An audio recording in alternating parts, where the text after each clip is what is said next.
মই বৰ্তমান উপস্থিত আছোঁ নাজিৰা অঞ্চলত নতুনকৈ স্থাপন কৰি থকা এটা গাহৰি মাংসৰ প্ৰচেছিং প্লাণ্ট আৰু মোৰ পিছপিনে আপোনালোকে চাব পাৰে এইটো এটা হৈছে গাহৰি মাংসৰ প্ৰচেছিং প্লাণ্ট আৰু এইটো চাগে অসমৰ ভিতৰতে প্ৰথম আৰু ভাৰতৰে আটাইতকৈ ডাঙৰ চাগে গাহৰি মাংসৰ প্ৰচেছিং প্লাণ্ট হয় আৰু এইটো স্থাপন কৰা হৈছে নাজিৰাত আৰু ইয়াৰ বিষয়ে আপোনালোকক মই জনাই আছোঁ গোটেইখিনি। তেন্তে নমস্কাৰ বন্ধুসকল, স্বাগতম জনাইছোঁ সমন্বয় অন্য এটি ভিডিঅ'লৈ আৰু আহক আজি ভিডিঅ'টো আৰম্ভ কৰোঁ। বন্ধুসকল এইটো হৈছে চাওক আপোনালোকে, এইটো মিট প্ৰচেছিং প্লাণ্টটো বহুত ডাঙৰ এটা চাওক, বহুত ডাঙৰ আৰু তো ইয়াতে এজন মানে ইয়াৰে চিভিল কনষ্ট্ৰাকশ্যনৰ কাম কৰা মানুহ মই বৰ্তমান আছোঁ আৰু আজি যিহেতু ইয়াত কৰ্মচাৰী নাই চাগে ন, আজি কৰ্মচাৰী নাই আৰু ভিতৰত মানে তলা মৰা আছে বোলে, এইটো ভিতৰখন সেইকাৰণে দেখুৱাব নোৱাৰিম আপোনালোকক আৰু এখেতে অলপমান জানে ইয়াৰ বিষয়ে, সেইখিনি আপোনালোকৰ পৰা আপোনালোকক দেখুৱাবলৈ চেষ্টা কৰিম আৰু জনাবলৈ চেষ্টা কৰিম। দাদা আপুনি কওকচোন, ইয়াত মানে ধৰক গাহৰি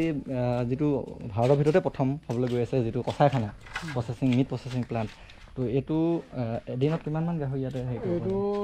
উত্তৰ পূৰ্বাঞ্চলৰ ভিতৰত প্ৰথম আৰু ডাঙৰ বুলি কয়, ভাৰতৰ ভিতৰতে সৰ্ববৃহৎ এটা গাহৰি মাংস প্ৰস্তুতকৰণ প্ৰকল্প হয় আৰু এইটো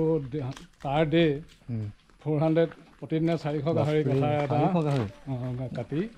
মানে এক্সপৰ্ট কৰা এটা চিন্তা চৰ্চা কৰিছে চাউথ ইষ্ট কাণ্ট্ৰিবোৰ। মানে আমাৰ ইয়াতে মাংসটো কাটি মেলি ধৰক পেকিং কৰি চাউথ ইষ্ট কাণ্ট্ৰিলৈ মানে চাইনা লাওচ এইফালেতো গাহৰিটোৰ বেছি মানে য'ত মানে যোনবিলাক দেশত গাহৰি মাংস প্ৰচলন হয় সেইবিলাক দেশলৈ ৰপ্তানি কৰা হয়। তো বন্ধুসকল আমি এতিয়া যিটো গাহৰিৰ এই প্ৰচেছিং প্লাণ্ট গাহৰি মাংস প্ৰচেছিং প্লাণ্ট যিটো তাৰ ভিতৰলৈ আমি সোমাই গৈছোঁ, তাৰ ভিতৰ অলপ আপোনালোকক দেখুৱাবলৈ চেষ্টা কৰিম। আমি এতিয়া ভিতৰলৈ সোমাই আহিছোঁ আৰু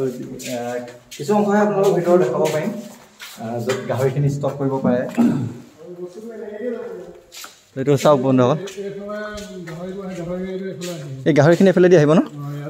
অঁ ইয়াত ৰাখিব, ইয়াত নামিব। এইবিলাক কি মানে? ইয়াত মানে সিহঁতৰ পানী দি থাকিব। অঁ পানী দি থাকিব। অঁ এইবিলাক এনেকৈ চাৱাৰ টাইপো আছে চাওক আপোনালোকে। মানে ধুব সিহঁতক, খাবলৈ নিদিয়ে, এটা ধোৱা হ'ব গা পা। অঁ এইফালেদি এনেকৈ কিবা হেৰি থাকিব চাগে দাঙি লৈ যোৱা, এইফালেদি নিব মানে, এইফালেদি নি মেলি অঁ সৰুটো মেচিন আছে ন? মানে গাই চাওক এইফালৰ পৰা গাহৰিখিনি এনেকৈ সোমাই মেলি আহি মেলি সেইফালে প্লাণ্টৰ ভিতৰত ইয়াত প্ৰৱেশ কৰিব। অঁ চাফা কৰিব, কিবা কৰিব ভিতৰৰ প্ৰচেছখিনি কৰিব, সেইখিনি আপোনালোকক দেখুৱাব নোৱাৰিলোঁ আজি, দুখিত তাৰ বাবে। তো বন্ধুসকল চালে এয়াই হৈছে গাহৰি মাংস প্ৰচেছিং প্লাণ্ট নাজিৰা, যি অসম চৰকাৰৰ সহযোগত নিৰ্মাণ হৈ আছে আৰু এইটো এটা আমাৰ অসমৰ গাহৰি পালকসকলৰ কাৰণে খুব এটা ভাল খবৰ আৰু অতি শীঘ্ৰেই এই যিটো মিট প্ৰচেছিং প্লাণ্ট গাহৰিৰ এইটো অ'পেন হৈ যাব, আৰম্ভ হৈ যাব ইয়াৰ কাম। তেতিয়া নিশ্চয়কৈ যিসকল আমাৰ অসমৰ থলুৱা গাহৰি পালক আছে তেওঁলোক উপকৃত হ'ব, কোনো তাত সন্দেহ নাই। আপোনালোকে চাওক আকৌ এবাৰ, এইবিলাক ধুনীয়া ওপৰত চাৱাৰ লগাই দিছে গোটেই গাহৰি ধুৱাবৰ কাৰণে আৰু সেইফালে বোলে আহিব গাহৰিখিনি আৰু ইয়াতে নামি মেলি এইবিলাকত ষ্টক ৰাখিব। এইটো বহুত ভাল খবৰ আমাৰ কাৰণে আৰু এইটো চৰকাৰৰ সহযোগতে হৈ আছে গোটেই প্ৰচেছটো, অসম চৰকাৰৰ সহযোগত হৈ আছে আৰু খুব সোনকালে খুলিব বুলি কৈছে, খুব সোনকালে হ'ব। তো বন্ধুসকল আপোনালোকে গম পালে, এইটো এটা আমাৰ স্থানীয় যুৱকসকলেও আমাৰ যিখিনি থলুৱা গাহৰি পালক আছে ধৰক, এইখিনি এতিয়া বৰ্তমান সময়ত যি অনিশ্চয়তা হৈ আছে যে মানে গাহৰি ধৰক খুব এই হেৰি আপোনাৰ সোৱাইন ফিভাৰ কিবা কিবি বহুত মানে এই তাৰ মাজতে এটা আমাৰ সুখ হ'ব বুলি ক'ব লাগিব, কাৰণ আমাৰ যিসকল থলুৱা গাহৰি পালক আছে তেওঁলোকে নিশ্চয় ইয়াৰ দ্বাৰা এটা ভাল বজাৰ উপকৃত হ'ব, এখন বজাৰ পাব। আৰু ইয়াৰ মেচিনসমূহ ক'ৰ পৰা আনিছে? মেচিন চাইনাৰ পৰা আনিছে আৰু ক'ৰ পৰা আনিছে এইটো বিশেষ। মেচিনখিনি ভিতৰলৈ যাব পৰা হ'লে নিশ্চয় ভাল হ'লহেঁতেন বন্ধুসকল, আপোনালোকক দেখুৱাব হ'লে নিশ্চয় মই বহুত সুখী হ'লোহেঁতেন, কিন্তু আজি মানে দুৰ্ভাগ্যবশতঃ মই অহা সময়ত ইয়াৰ কৰ্মচাৰী নাই, মানে চাবিটো নাই দাদা হাতত, সেইকাৰণে আপোনালোকক ভিতৰৰ মেচিনসমূহ দেখুৱাব নোৱাৰিম। আপোনালোকক গোটেই প্ৰকল্পটোৱে এপাক দেখাই দিছোঁ। চাওক এইটো কিমান ডাঙৰ প্ৰকল্প বৰ্তমান নাজিৰা অঞ্চলত হৈ আছে আৰু এইটো উত্তৰ পূৰ্বাঞ্চলৰ ভিতৰতে সৰ্বপ্ৰথম আৰু ডাঙৰ, মানে গোটেই ভাৰতবৰ্ষৰ ভিতৰতে ডাঙৰ বুলি কৈছে। আৰু ইয়াৰ যিসমূহ গাহৰি মাংস প্ৰস্তুতকৰণৰ মানে প্ৰচেছিং প্লাণ্টৰ ভিতৰত এইটো আটাইতকৈ ডাঙৰ আৰু প্ৰথম আৰু এই যিটো প্ৰচেছিং ইয়াতে গাহৰি মাংস যিখিনি প্ৰস্তুত কৰা হ'ব ধৰক সেইখিনি গোটেইখিনি চাউথ ইষ্ট এছিয়াৰ লগতে যিসমূহ দেশত গাহৰি মাংস প্ৰচলন হয় সেইবিলাক দেশলৈ ৰপ্তানি কৰা হ'ব বুলি কৈছে ইয়াৰ পৰাই তেতিয়া আমাৰ কাৰণে এটা খুব গৌৰৱৰ বিষয় ন এটা যিহেতু আমাৰ ইয়াৰ পৰা গাহৰি মাংস বাহিৰৰ দেশলৈ যোৱাটো এটা আমাৰ কাৰণে সপোন গৌৰৱ আৰু সপোনৰ কথা মানে নিশ্চয় বহুত ভাল লাগিলে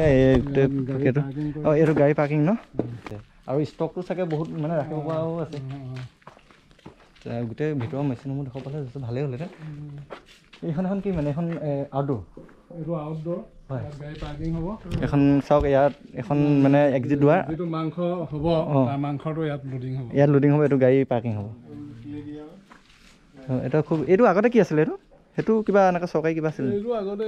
গাহৰি মাংস প্ৰস্তুতকৰণ প্ৰকল্পই আছিলে কিন্তু বস্তুটো নচলিলে এইটো এটা গাহৰি মাংস আগতে নিৰ্মাণ কৰা এটা প্ৰকল্প আছিলে এইটো বোলে ব্যৰ্থ হ'ল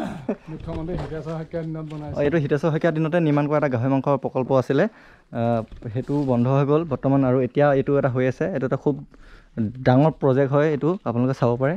বহুত এইবিলাক এচি কম্পিটিশ্যন এচি ন তাৰমানে মাংসটো কটাৰ পিছত এচি ৰুমত থাকিব মাংসটো যেতিয়া কাটিং কৰিব তেতিয়া মানে এচিত থ'ব লাগিব ঠাণ্ডা ৰাখিব লাগিব এইবিলাক মেচিন ন এচি মেচিন ন এইবিলাক চব কিমান ডাঙৰ ডাঙৰ এচি মেচিন এইটো আমাৰ কাৰণে সুখ হ'ব অসমবাসীৰ কাৰণে আৰু অসমবাসীৰ যিসকল থলুৱা গাহৰি পালক আছে তেখেতসকলৰ কাৰণে এটা ভাল খবৰ আৰু উপকৃত হ'ব বুলি নিশ্চয় এইটো ধৰিব পাৰি যে ইয়াৰ পৰাই যিহেতু আমাৰ গাহৰি বজাৰখন অলপ ভাল হ'ব বুলি আশা কৰিছোঁ তো আজি ভিডিঅ'টো বন্ধুসকল আপোনালোকক ইমানখিনি জনাই ইমানতে সমাপ্ত কৰি দিছোঁ যদি ভিডিঅ'টো চাই ভাল পালে প্লিজ লাইক এটা কমেণ্ট এটা আৰু চেনেলটো ছাবস্ক্ৰাইব কৰিবলৈ নাপাহৰিব আজিলৈ ইমানতে ভিডিঅ'টো সমাপ্ত কৰিছোঁ